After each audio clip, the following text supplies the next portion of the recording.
কাম হলো, এখন আমি ঢাকা যাবো কেমনে? আঙ্কেল আমি সরি, ড্রাইভার বুঝতে পারেনি। এখন আমি ঢাকা যাবো কেমনে? আপনি যদি কিছু মনে না করেন আমি আপনাকে নামিয়ে দিই। আমি অনেক দূর যাবো ঢাকা। তাহলে তো ভালোই হলো, আমি নিজেও ঢাকা যাচ্ছি, চলুন আপনাকে পৌঁছে দিই।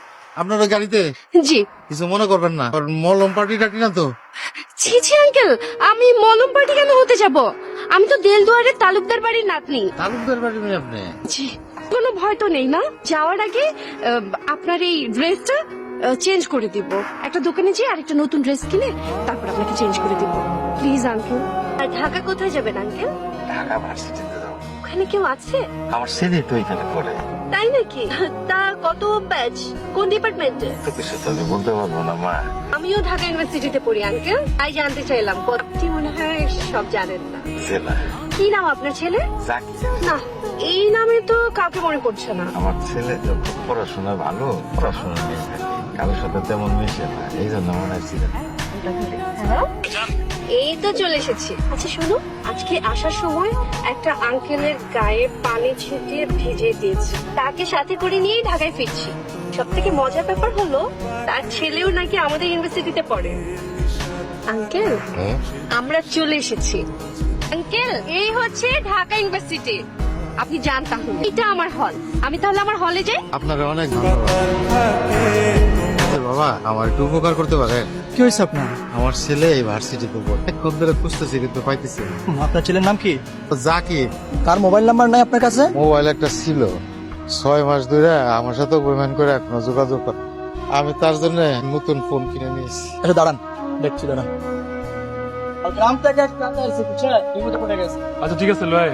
চল, এই যে এই চাচার কথা বলছিলাম। আচ্ছা বাজার জাকির, বাজার বাজার তুই বাড়ি না আমাকে, বাপের কথা তোর মনে পড়ে না?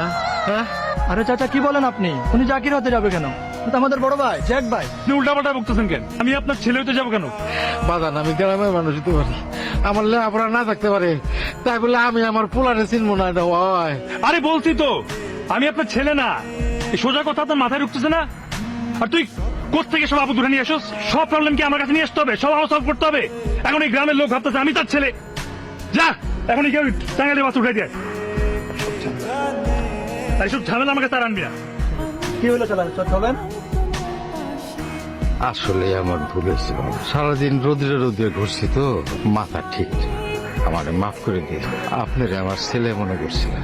তো একটা কথা বল, আমার জাকিরে যদি খুঁজে পান তাহলে কোয়েন তার উপর আমার কোনো রাগ নেই।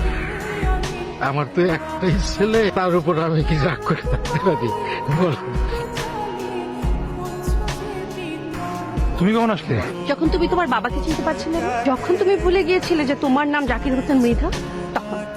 কি বলো এইসব তুমি? আমি কি বলি এসব? তুমি এতদিন কি বলেছো এইসব? তোমার বাবা মা অ্যাব্রোডে থাকে, তুমি তোমার দাদুর ইচ্ছায় বাংলাদেশে পড়াশোনা করতে এসেছো, এটা বলনি তুমি? ভুল বুঝাবুঝি হচ্ছে। ওই লোকটা ওই লোকটা তোমার বাবা, তার একমাত্র সম্বল বলতে তুমিই ছিলে। তোমাকে একা একা মানুষ করেছে, যে নিজের মিথ্যা পরিচয়ে সোসাইটির ফার্স্ট ক্লাস সিটিজেন সাজার মিথ্যা অ্যাপ্রোচে নিজের বাবাকে অস্বীকার করে। এই লোকটাকে আজকে প্রথম দেখলাম, আগে কোনোদিন দেখি নাই। ওহ, তাই না? তাহলে তুমি কি করে জানলে যে উনার বাড়ি টাঙ্গাইলে? আর দিহাকে কিভাবে তুমি বললে যে টাঙ্গাইলের টিকিট করে উনাকে বাসে উঠিয়ে দিতে? আজরিন খবরদার, তোমার ওই নোংরা মুখে আমার নাম আর নেবে না। তুমি যা করলে এটা কোনো মানুষের কাজ হতে পারে না। তুমি একটা অমানুষ। And I hate you!